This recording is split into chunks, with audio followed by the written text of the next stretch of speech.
អូហាយ៉ូសួស្តីអ្នកទាំងអស់គ្នាជួបគ្នាទៀតហើយនៅក្នុងវីដេអូថ្មីអេពីសូតថ្មីខ្ញុំបាទរ៉ៃជីហើយថ្ងៃនេះយើងនឹងបន្តសាច់រឿងប្រពន្ធខ្ញុំខ្លាចជាក្មេងដែលជាភាពបន្តទាំងអស់គ្នា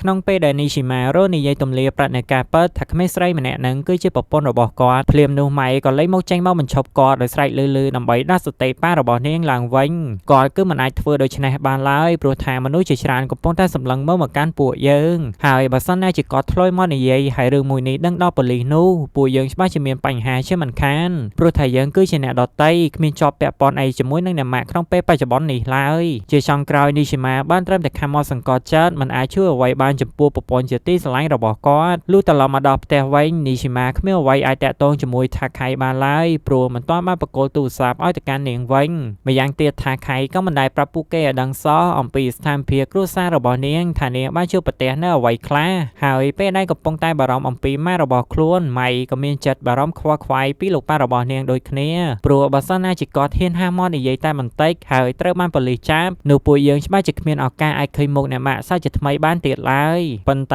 នីស៊ីម៉ានៅតែមានចិត្តមានះរឹងតតឹងដោយគាត់នៅតែចង់និយាយទម្លាការពិតដើម្បីឲ្យអ្នកម៉ែរបស់ថាខៃបានដឹងម៉ៃក៏ធ្វើការហាមឃាត់ទៅកាន់លោកប៉ានាងហាមនិយាយជាដាច់ខាតព្រោះទោះបីជាគាត់ខំនិយាយយ៉ាងណាក៏គ្មានអ្នកណាគេជឿចំពោះរឿងចាប់ជាសាច់ជាថ្មីនោះដែរមានតែនាំបញ្ហាទុកលំបាកឲ្យទៅកាន់អ្នកម៉ាក់បន្ថែមជាងនឹងវិញទេក្នុងខណៈនេះថាខៃកំពុងតែត្រូវបានអ្នកម៉ាក់នាងធ្វើការស្រែកសម្លុតខ្លាំងការដែលនាងយកខ្លួនទៅស្និទ្ធស្នាលជាមួយអ្នកដទៃធ្វើដូចជាគ្រួសាររបស់ខ្លួនឯងទៅកើតហើយដោយសារទ្រាំនឹងកំហឹងខ្លួនឯងមិនបានក៏ប៊ីតែនឹងលើកដៃរោតែកំភ្លៀងកូនស្រីរបស់ខ្លួនឯងទៅហើយប៉ុន្តែមួយរំពេចនោះម៉ារបស់ថាខៃក៏ដឹងខ្លួនព្រមទាំងបញ្ឈប់ទង្វើរបស់គាត់ភ្លាមតែម្ដងរួចនាងបានបញ្ចេញទឹកមុខដ៏ក្រៀមក្រំដែលមិនយល់សោះថាហេតុអីបានជាថាខៃមិនចង់ហាមមកនិយាយស្ដីរោគាត់បែបនេះអញ្ចឹងរួចនាងក៏ដើរចាក់ចេញពីបន្ទប់របស់ថាខៃដែលមិនបានមកកនិយាយអ្វីទាំងអស់ក្រោយពីម៉ារបស់ខ្លួនចាក់ចេញទៅបាត់ថាខៃក៏ចាប់ផ្ដើមរៀបចំប្រមូលសម្ភារៈយកមកទុកដាក់ឲ្យមានរបៀបឡើងវិញនាងយល់យ៉ាងច្បាស់អំពីអារម្មណ៍អ្នកម៉ាក់នាងជាពិសេសនោះក៏ទៅតែបែកបាក់ស្នេហាដែលត្រូវគូស្នេហ៍បោកប្រាស់ផ្លូវចិត្តហើយមកត្រូវជួបរឿងបែបនេះអញ្ចឹងទៀតក៏កាន់តែមានសម្ពាធផ្លូវចិត្តជាងនឹងបន្ថែមទៀតទេប៉ុន្តែយ៉ាងណានាងគឺមិនអាចទម្លាយនៅការពិតចំពោះឬដែលនាងចងចាំអតីតជារបស់នាងបានដូចគ្នាស្របពេលនឹងផងដែរថាខៃក៏ស្រាប់តែប្រទះភ្នែកឃើញកូនប្រអប់មួយដែលមានរូបរាងជាបេះដូងលាក់ទុកនៅខាងក្រោមក្រេគេរបស់នាងក៏លេមកកាន់ម៉ែរបស់ថាខៃវិញកំពុងសង្ងំអង្គុយលើកដៃប៊ីយ៉ាតែម្នាក់ឯងអស់ជាច្រើនកំប៉ុងពោពេញទៅដោយភាពទុក្ខសោកជាខ្លាំងព្រោះតែនឹកឃើញដល់ពាក្យសម្ដីគ្រប់ម៉ាត់របស់នីស៊ីម៉ាដែលនិយាយបដៅមកកាន់នាងទៀតផងនាងក៏ធ្លាប់ឆ្លងកាត់ស្ថានភាពមួយដែលស្តីងគ្នាកាលពីនៅក្មេងប៉ុន្តែបើជានាងនៅតែកសាងនៅកំហុសដដែលដែលទៅកាន់កូនស្រីរបស់នាងតតែបានដែលតាមពិតទៅកាលពីអ្នកម៉ាក់របស់ថាខៃនៅជាក្មេងសិស្សសាលានាងគឺជាអ្នករ៉ាប់រងនឹងជួយសម្អាតភារអញ្ញៃនៅក្នុងផ្ទះទាំងអស់សូម្បីតែការងារផ្ទះក៏នាងធ្វើតែម្នាក់ឯងផងដែរហើយការដែលនាងធ្វើបែបនេះក៏ព្រោះតែចង់បានពាក្យកោតសរសើរនិងចង់ឲ្យអ្នកម៉ាក់របស់នាងមានអារម្មណ៍ល្អប៉ុន្តែការកើតគឺមិនដោយការប៉ັດនោះឡើយអ្វីដែលនាងទទួលបានត្រឡប់មកវិញនោះគឺជាការស្ដីបន្ទោសថាឲ្យចេញពីមាត់អ្នកម៉ាក់នាងទៅវិញដែលមកញ៉ៃញ៉ៃជាមួយសម្ភារៈប្រើប្រាស់ផុសកដែលគ្មានការអនុញ្ញាតហើយនៅពេលនាងឈានចូលដល់វ័យដែលចេះរកខុសត្រូវឲ្យខ្លួនឯងម្ដាយរបស់នាងក៏នៅតែអត់កាយចរិតហើយចាត់ទុកនាងប្រៀបដូចជាសត្រូវថាតែយកលុយដែលនាងខំរកបានយកទៅចាយវាផឹកស្រាលេងល្បែងទៀតផងម៉ាក់របស់ថាខៃមិនដែលទទួលបានក្តីស្រឡាញ់ចេញពីក្រុមគ្រួសារសូម្បីតែម្ដងហេតុដូច្នេះនាងបានសន្យាជាមួយខ្លួនឯងថានាងគ្មានថ្ងៃធ្វើខ្លួនចេញមកចរិតយ៉ាប់ដូចជាម្ដាយបង្កើតរបស់នាងនោះទេនាងតែងតែប្រាប់ពាក្យនេះទៅកាន់ខ្លួនឯងជាច្រើនលើច្រើនសារប៉ុន្តែទង្វើនិងកាយវិការរបស់នាងវិញនៅតែបន្តធ្វើបាបមកលើកូនស្រីខ្លួនឯងមិនឈប់តតែសក៏លេមកកាន់ថាខៃវិញដោយសារការមានចម្ងល់នាងក៏ដែរចិត្តបើកូនប្រអប់មួយនោះដើម្បីមើលថាតើក្នុងនឹងមានអ្វីរួចនាងស្រាប់តែបានឃើញនៅរូបថតអនុស្សាវរីយ៍មួយដែលក្នុងនោះគឺមានរូបនាងជាមួយម៉ាក់នាងពោពេញទៅដោយស្នាមញញឹមដ៏មានក្តីសុខខ្លាំងបំផុតថាខៃទ្រាំមិនបានឡើយទឹកភ្នែកក៏ហូរស្រក់ចេញមកខាងក្រៅយ៉ាងអាលីងអាឡងមិនព្រមឈប់តតែសលុះថ្ងៃស្អែកនីស៊ីម៉ាមើលទៅពិតជាមានភាពបញ្ញានិងសកម្មចំពោះការងាររបស់គាត់ខ្លាំងមែនតែនហើយតែចង់បញ្ចប់ការងារឲ្យបានលឿននឹងអាចត្រឡប់ទៅផ្ទះវិញនាពេលរសៀលនេះដោយឃើញដូច្នេះម៉ូរីយ៉ាក៏ធ្វើការសាកសួរចង់ដឹងអំពីសុខទុក្ខរបស់ម៉ារីកាព្រោះថាការពេលម្សិលមិញនេះនាងបានផ្ញើសារទៅកាន់ម៉ារីកាបើជាមិនឃើញការឆ្លើយតបវិញតតែសោះលើដូច្នេះរួចនីស៊ីម៉ាក៏និយាយបកស្រាយប្រាប់ថាម៉ារី ការផ្លេចទូរស័ព្ទនាងនៅផ្ទះរបស់គាត់ឯណោះហើយក៏បាននិយាយពាក្យអរគុណចំពោះក្តីបារម្ភដែលមូរីយ៉ាមានចំពោះក្មេងស្រីដូចជាម៉ារីកាផងដែរក្រោយនិយាយគ្នាចប់នីស៊ីម៉ាធ្វើដំណើរចាក់ចេញពីក្រុមហ៊ុននៅក្នុងសភាយ៉ាងបញ្ញាបញ្ញាតែម្ដងងាកមកកាន់ម៉ែរបស់ថាខៃវិញលោកយាយម្នាក់នោះក៏បានសាកសួរនាងថាតើកូនស្រីរបស់នាងចូលចិត្តញ៉ាំនំដែលគាត់បានឲ្យដែរទេម៉ែរបស់ថាខៃបានឆ្លើយតបទៅវិញនាងគឺមិនទាន់បានឲ្យកូនស្រីរបស់នាងនៅឡើយទេ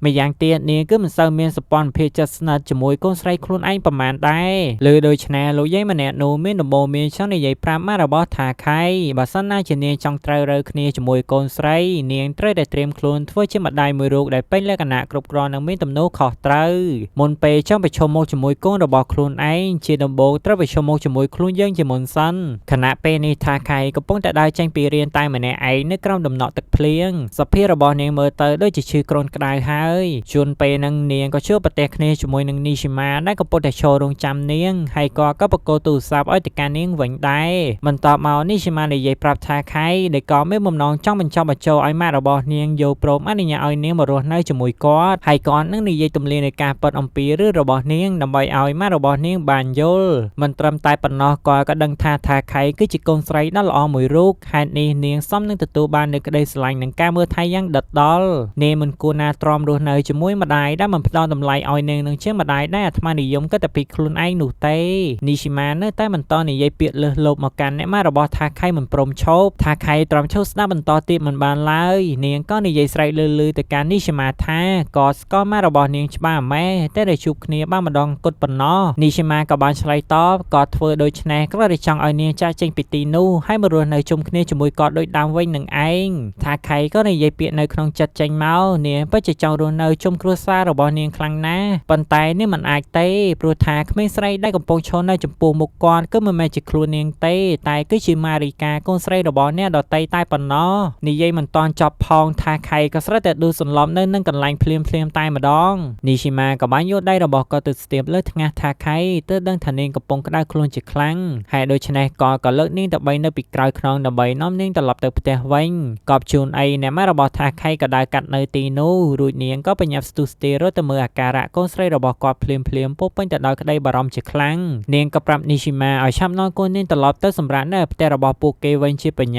ព្រមទាំងធ្វើការផ្លាស់ប្ដូរសម្លៀកបំពាក់ចេញនិងបានដាក់នាងឲ្យគេងលើគ្រែដណ្ដប់ភួយយ៉ាងត្រឹមត្រូវផងដែរក្នុងពេលនោះថាខៃស្រស់តែសម័យនឹកឃើញដល់ពេលវេលាដែលនាងបានទៅដើរលេងសួនកំសាន្តជាមួយនឹងអ្នកម៉ាក់នាងដោយក្នុងគ្រានោះនាងបានទៅជិះកន្ត្រកវល់ជិះសេះហោះមើលទៅពិតជាសប្បាយរីករាយខ្លាំងមែនទែនទោះបីជាគ្មានវត្តមានលោកប៉ានាងមិនបានមកជាមួយក៏ដោយលុះក្រោយមកថាខៃក៏បានដឹងខ្លួនឡើងមកវិញហើយក៏ឃើញម៉ាក់នាងកំពុងតែអង្គុយកំដរគេងមើលថៃនាងទៀតផងហើយដូច្នេះថាខៃបានសម្រេចចិត្តយ៉ាងច្បាស់នាងមិនអាចបន្តកុហកទៅកាន់អ្នកម៉ាក់របស់នាងបានរហូតទៀតឡើយព្រមទាំងផ្ញើសារប្រាប់នីស៊ីម៉ាដើម្បីឲ្យគាត់ជួយនាងធ្វើជាសាក្សីនិងនិយាយលេតដានៃការពិតគ្រប់យ៉ាងចូលមកដល់ថ្ងៃបន្ទាប់ម៉ៃក៏ធ្វើដំណើរមកតាមលោកប៉ារបស់នាងផងដែរចំពោះនីស៊ីម៉ាវិញក៏បានផ្លាស់ប្ដូរការគិតអវិជ្ជមានចំពោះអ្នកម៉ាក់របស់ថាខៃរួចហើយដែរចាត់តែពីមានរឿងការពីម្សិលមិញនេះក៏ទទួលស្គាល់និងមើលឃើញថានាងបានតាំងខ្លួនជាម្ដាយមួយរូបយ៉ាងពិតប្រាកដតែរយៈទង្វើរបស់នាងជាដំបូងមុននឹងចាប់ផ្ដើមនីស៊ីម៉ាចង់និយាយបញ្ជាក់ប្រាប់ម្ដាយរបស់ថាខៃថាអ្វីដែលក៏ព្រមនឹងនិយាយប្រៀបដូចជារឿងដែលមិនគួរឲ្យជឿប៉ុន្តែគ្រប់យ៉ាងសុទ្ធតែជាការពិតទាំងអស